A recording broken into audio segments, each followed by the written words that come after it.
paz do Senhor. Hoje nós vamos dar início à o segundo módulo do discipulado, tá bom? Vamos estudar hoje a primeira lição do segundo módulo, que tem por título O Discípulo e a Comunidade. Vamos iniciar fazendo uma breve oração? Ó Deus, obrigado por ter a oportunidade de estudarmos a Tua Palavra através do discipulado. Senhor, conduz esta lição. Fala com aquele que vai assistir esta lição, Senhor. Que tudo seja para a Tua glória. Que todos aqueles que participaram desta lição, que eles venham ser edificados, Senhor. Em nome de Jesus eu te peço. Amém. A introdução, ela diz bem assim. A vida do crente também se projeta na comunidade. É da própria natureza humana a necessidade de companheirismo para a construção conjunta da sociedade em que vive. Vale lembrar o que Jesus disse em sua oração sacerdotal: não peço que os tire do mundo, mas que os livre do mal. João 17,15. A conversão, portanto, não significa afastar-se fisicamente do mundo, mas exercer influência para transformá-la pela presença ativa dos salvos em toda parte. Então aqui na introdução, o comentarista diz que é uma necessidade humana viver em comunidade, em sociedade. E de fato, Deus não nos criou para vivermos isolados. Deus nos criou para vivermos associados, né? A própria palavra de Deus diz que Deus olhou para o homem e disse: não é bom que o homem esteja só. E aí ele fez a mulher e deu também origem à família. Então aqui na lição mostra essa necessidade de viver em comunidade. O próprio Jesus, na oração sacerdotal que ele fez, de João capítulo 17, versículo 15, ele diz: Pai, não peço que os tire do mundo, mas que os livre do mal. Eu sei que o salvo, aquele que entregar a sua vida a Jesus, nós dizemos assim: agora eu não sou mais do mundo. É uma força de expressão que nós usamos, né? Que sentido é falar que eu não sou mais do mundo? Não fisicamente. Essa força de expressão, essa frase, quer dizer no sentido espiritual. Porque nós vamos permanecer no mundo após a conversão, porém, nós vamos pactuar com valores e princípios diferentes da sociedade, ou até mesmo que vivíamos antes, né? Ou seja, vamos continuar no mundo, mas vamos exercer uma influência para transformar o mundo, para transformar a comunidade, a sociedade, o ambiente em que vivemos. Por isso que Jesus disse: não peço que os tire do mundo, mas que os livre do mal. Então agora você vai mudar a sociedade aonde você vive pela influência do Evangelho em sua vida, certo? O primeiro tópico diz assim: uma nova fé espiritual, uma nova vida espiritual, melhor dizendo. Primeiro ponto, uma nova fé. É possível que você tenha tido antes uma vida religiosa. Sua atuação sempre foi marcada pela fidelidade aos princípios religiosos, até então adotados. Ou quem sabe, mesmo sem ser religioso, sempre teve um comportamento inquiridor, procurando descobrir o que está por trás da vida. Ou talvez tenha sido aqueles que jamais se preocuparam com tais coisas, preferindo apenas os prazeres da vida material. Não importa. A verdade é que onde você esteve, a comunidade sofreu os reflexos do seu comportamento. Mas agora tudo mudou. Você experimenta a fé viva e verdadeira, plantada no seu coração pela palavra de Deus, que o levou à salvação. Seria uma atitude de egoísmo a partir de agora, se você resolvesse viver recluso, sem que os outros pudessem ficar sabendo acerca da transformação que Deus operou na sua vida. Então, aqui nesse início desse ponto, fala a respeito de quem era você antes da conversão. Como diz, talvez era uma pessoa já religiosa, que guardava alguns princípios de alguma religião, né? Ou talvez você era aquele tipo de pessoa que era considerado um cidadão de bem. Não era muito religioso, mas também se esquivava de certas condutas da sociedade, né? Certos comportamentos. Ou, quem sabe, você é aquele tipo de pessoa que desfrutava dos prazeres do mundo, né? Uma pessoa totalmente que vivia nas práticas do mundo, fazendo todo tipo de coisas que vinham ao seu coração. Não importa. Agora a questão é, você aceitou Jesus. E a partir de agora a sua vida mudou, está mudando.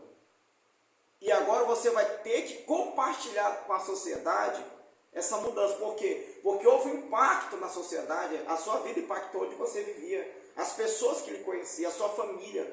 Mas agora você vai causar um impacto diferente. Através de Cristo, você vai passar para as pessoas que te conheceram o que Jesus está fazendo na sua vida através do Evangelho. Ok? Vamos continuar nesse ponto. O apóstolo Paulo passou por experiência semelhante. Em Gálatas 1,14 ele diz: e na minha nação exercida em judaísmo há muitos da minha idade, sendo extremamente zeloso das tradições dos meus pais. Paulo se considerava zeloso das tradições de seus pais, exercendo na prática muitos de sua idade. Mas quando a sua vida foi transformada, ele prontamente mudou de rumo, tornando-se um ativo pregador do Evangelho. Se você fizer um levantamento criterioso das cartas de Paulo, vai descobrir que quantas comunidades na região da Ásia e da Europa foram beneficiadas pela nova vida do apóstolo que lhe pregava a fé no Senhor Jesus. Então aqui a lição dá o exemplo do apóstolo Paulo. Quem foi o apóstolo Paulo? Paulo, ele era um homem perseguidor do cristianismo. Ele odiava os cristãos. Ele tinha maior raiva de quem professava a fé em Jesus Cristo. E uma certa vez ele pegou cartas de Jerusalém para a cidade de Damasco para mandar prender alguns cristãos que ali moravam. E ele teve encontro com Jesus no meio do caminho. Uma luz que apareceu, que ele caiu, ficou cego e ouviu a voz dizendo: Saulo, Saulo, porque antes ele chamava de Paulo, de Saulo, antes de ser chamado por Paulo, né? Saulo, Saulo, por que tu me persegues? E ele perguntou: quem és tu, Senhor? Ele disse: eu sou Jesus, a quem tu persegues. Então, a partir dali, Paulo entrou em Damasco e houve uma mudança na sua vida. Uma mudança tão grande que ele se converteu ao cristianismo, a Cristo, e passou a pregar o Evangelho. E passou a ser perseguido por causa do Evangelho, por causa de Cristo. Então, o perseguidor agora passou a ser perseguido pela causa do cristianismo. Foi tanto que Paulo foi capaz de dar a sua vida por amor a Jesus. Que, segundo diz a história, ele foi decapitado na época do imperador Nero, mas não negou a fé, pregou o Evangelho, falou de Jesus até o fim da sua vida. Então, essa foi uma mudança que houve na vida do apóstolo Paulo, que a lição, ela dá um exemplo para nós. Correto? Vamos prosseguir. Vivenciar uma nova fé através das boas obras é uma atitude de que agora em diante deve marcar sua vida. Entenda que bem esta verdade bíblica. Você não pratica boas obras para ser salvo. Este caminho jamais leva o homem a Deus. Através da leitura da Bíblia, a salvação é um dom de Deus. Não vem das obras para que ninguém se glorie. Mas se você já é salvo pela obra redentora de Cristo no Calvário, isto deve resultar em boas obras. Portanto, esta é outra maneira de você ajudar a sua comunidade, mostrando que a sua nova fé está aliada à prática. Então a salvação não é por obras humanas, é pela fé. Efésios capítulo 2, versículo 8 e 9 diz: pela graça sois salvos por meio da fé. Isso não vem de vós, é dom de Deus. Não vem pelas obras, para que ninguém se glorie. Então a salvação, ela vem pela graça em Cristo, né? Não pelas obras. Porém, como diz aqui o autor da lição, se você já é salvo pela graça em Jesus Cristo, você vai ter boas obras, né? Obras que de fato Jesus está na sua vida, que vai glorificar Deus através da sua vida.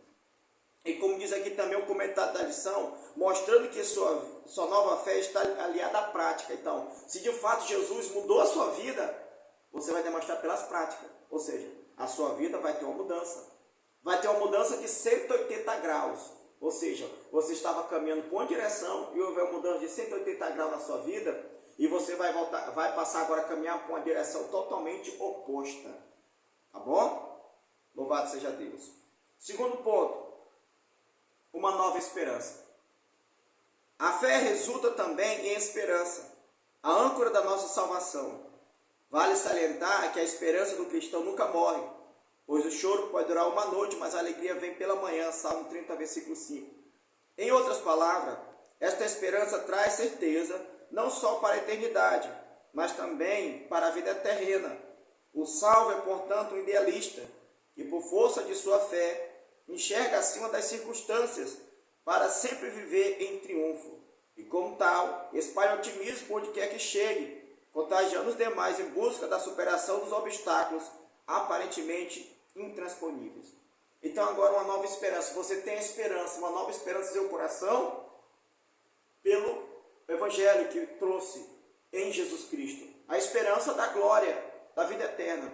Então salvo é uma pessoa que vai levar essa esperança que ele estiver. E além disso é uma pessoa otimista, entusiasta. Ele é muito entusiasmado com a vida. Então ele vai levar isso para as pessoas, ele vai falar de Jesus, ele vai falar o que Cristo fez na sua vida, qual é a esperança que ele tem, o que ele espera do futuro. As coisas não estão bem na sua vida, às vezes as coisas não estão dando certo como ele planeja, mas ele acredita que Deus está no controle, que Deus vai ajudar a vencer, que Deus vai ajudar a superar os obstáculos. Então o salvo, ele é um idealista, que pela sua esperança em Deus, ele sempre vai ter uma visão otimista da vida. Louvado seja Deus. Vamos entrar aqui agora no segundo tópico. Uma nova vida moral. Primeiro ponto, o conceito bíblico de moral. É bom ficar claro que o conceito bíblico de moral é absoluto. Esta é uma área que não pode ser relativizada, como querem alguns. Eles condenam com dureza determinado pecado, mas em relação a outros preferem o caminho da omissão. Normalmente, quando este assunto é abordado, a primeira coisa que vem à tona é que se trata apenas de sexo.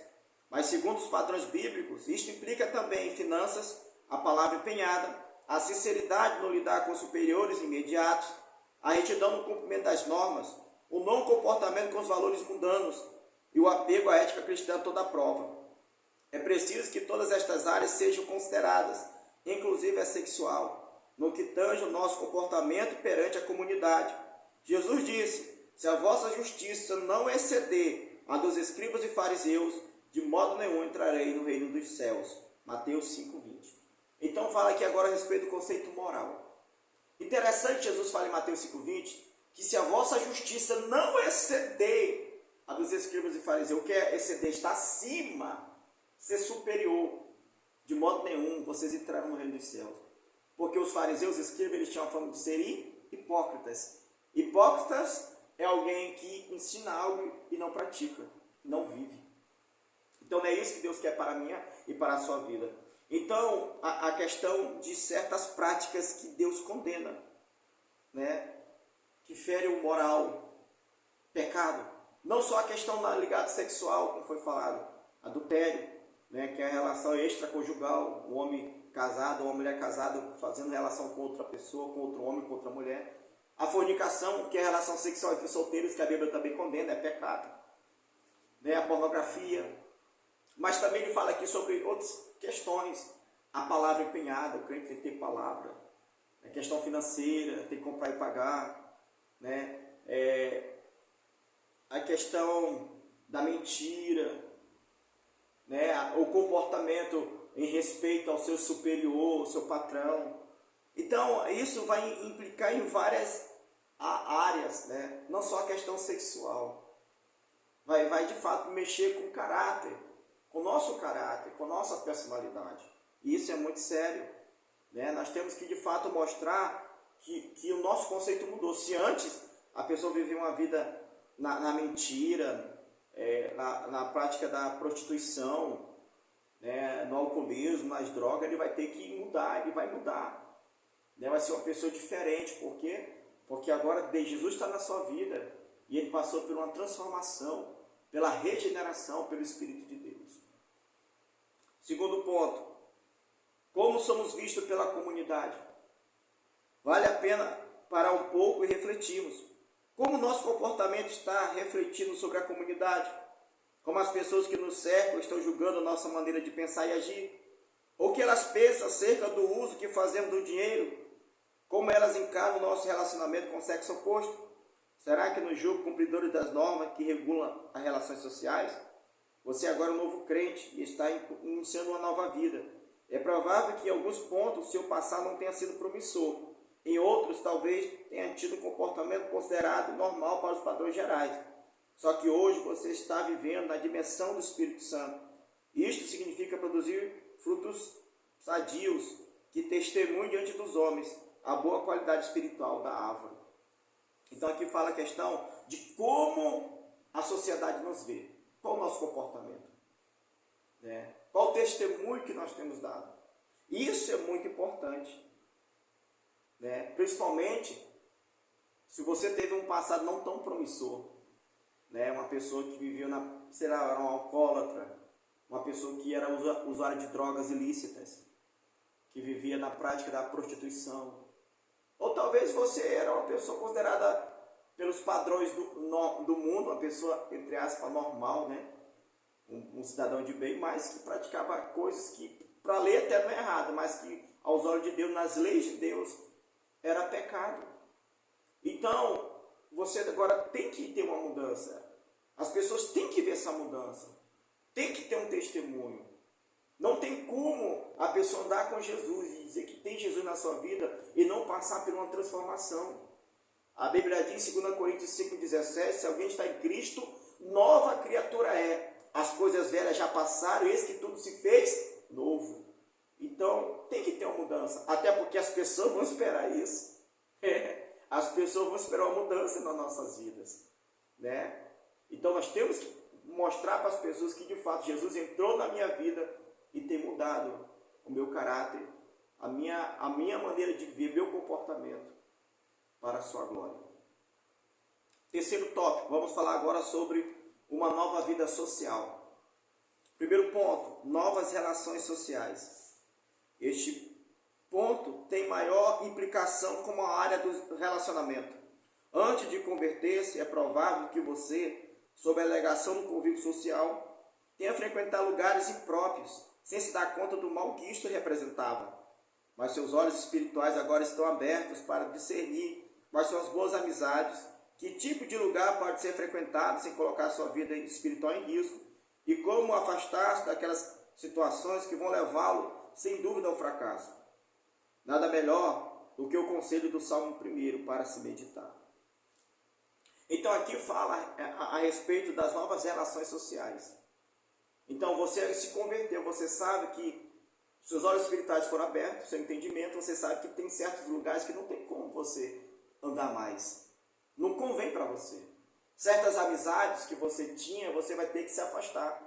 Não é que agora você se converteu, você vai deixar de falar a certas pessoas, não é isso. Porém, você vai deixar de ter aquela proximidade, aquela convivência que antes. Porque agora você tem um comportamento e uma maneira de ver diferente de muitos colegas e amigos seus.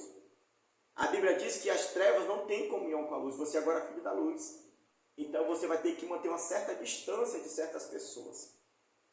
Como diz o Salmo 1. No Salmo 1, versículo 3, diz assim: bem-aventurado o varão que não anda segundo o conselho dos ímpios, nem se detém no caminho dos pecadores, e nem se assenta na roda dos escarnecedores. Mas antes tem o seu prazer na lei do Senhor, e na sua lei medite de dia e de noite. Pois será como uma árvore plantada junto a ribeiro de águas, a qual dá o seu fruto na estação própria, e cujas folhas não caem, e tudo quanto fizer prosperará. Louvado seja Deus. Então, este é o conselho do Salmo 1. Bem-aventurado o varão que não anda segundo o conselho dos ímpios, não se detém no caminho dos pecadores, não se assenta na rota dos escarnecedores. Então, calma aí. A tua relação social, tu vai ter que parar e rever que certos lugares não convém mais para ti. Não convém mais tu estar em festa, em balada, em um bar, por exemplo. Não convém, em certos ambientes, não vai mais combinar para você. Certas amizades, certa rodinha de amizade, certas conversas, não vai mais combinar para você. Você é filho da luz. Tá? E até para quê? Para que Deus venha te abençoar, meu irmão, minha irmã. Entendeu? Então é muito importante nós levarmos a sério o conselho do Salmo 1. Tá bom? Segundo ponto, fala assim: o outro lado da vida social. Para concluir, a outro lado da vida social, que não pode ser deixado de lado, é aquele ensinado por Tiago, que nos impõe o dever de ajudar socialmente os demais carentes na comunidade. É partir um pouco do nosso pão com os pobres, é tarefa que devemos desempenhar com amor, como resultado da salvação. Procure informar-se em sua igreja, pois normalmente ela dispõe de algum tipo de programa de ajuda aos menos favorecidos, no qual você pode envolver-se. Se você é empresário, lembre-se de ser justo nas relações trabalhistas com seus funcionários, não defraudando os salários daqueles que trabalham pelo progresso da sua empresa. Se você é empregado, busque dedicar-se como se estivesse fazendo para o Senhor, que certamente vai recompensá-lo. Aqui fala sobre a parte social muito interessante, fala sobre o patrão cristão, né? Você é um patrão cristão, agora você tem que ser justo no seu salário, dar um salário justo para os seus funcionários, cumpra os deveres legais da lei trabalhista, para Deus te abençoar ainda mais. Se você é funcionário, trabalhe com dedicação, não enrole, não tente passar a perna do seu patrão. A Bíblia nos aconselha até trabalhar para os homens como se fosse para o Senhor, entendeu? E Deus vai te abençoar. E fala aqui também a respeito de ajuda social dos menos favorecidos. Por exemplo, toda igreja normalmente tem algum tipo de serviço social. Por exemplo, a igreja que eu participo, que é a Igreja Cristã Pentecostal do Brasil, arrecada alimentos, né, donativos para ajudar os mais necessitados da igreja. E às vezes também pessoas que não são da igreja, mas que chegam ao nosso conhecimento, que estão necessitando de alimento. Então a igreja faz esse papel social. E os irmãos também são mobilizados e são sensibilizados a fazer isso. Às vezes não é nem só a questão de alimentos, às vezes é a questão financeira mesmo, ajuda financeira, né? De outros meios a igreja também ajuda alguns irmãos com medicamento, algo que precisa essa ajuda dessa pessoa que no momento não está podendo comprar aquele medicamento ou sanar algum tipo de dívida, e a igreja está ali para ajudar. Eu já precisei da ajuda da igreja que eu participo. Já tem um momento difícil na minha vida que eu passei financeiramente falando, e graças a Deus que a igreja, que é outra família que Deus me deu, me ajudou. Louvo a Deus pela vida do meu pastor e pelos membros da igreja que eu participo. Então você que é um novo convertido, procure na sua igreja ver a questão social, o que você pode ajudar socialmente na sua igreja também, tá bom? Então aqui chegamos ao fim desta lição. Agora vamos para as perguntas, tá? As 5 perguntas. Primeira pergunta: o que disse Jesus em sua oração sacerdotal? Primeira pergunta: o que disse Jesus em sua oração sacerdotal? Segunda pergunta: qual o significado daquela parte da oração? Segunda pergunta: qual o significado daquela parte da oração? Está lá no início da lição, né? Terceira pergunta: que tipo de experiência viveu Paulo no contexto da lição? Terceira pergunta: que tipo de experiência viveu Paulo no contexto da lição? Quarta pergunta: segundo Efésios capítulo 2, versículo 8 e 9, por que a salvação é um dom de Deus e não das obras? Segundo Efésios capítulo 2, versículo 8 ao 9, por que a salvação é um dom de Deus e não das obras? Né? Você lê esse texto para você descobrir a resposta da pergunta número 4. Quinta pergunta: o que acontece com o crente que não anda segundo o conselho dos ímpios? Quinta pergunta: o que acontece com o crente que não anda segundo o conselho dos ímpios? Então, eu espero que você tenha gostado desta lição, tá bom? A próxima lição nós vamos falar sobre o discípulo e o lar cristão, tá bom? Que Deus abençoe a sua vida e fique na paz do Senhor. E até a próxima, se assim Deus permitir.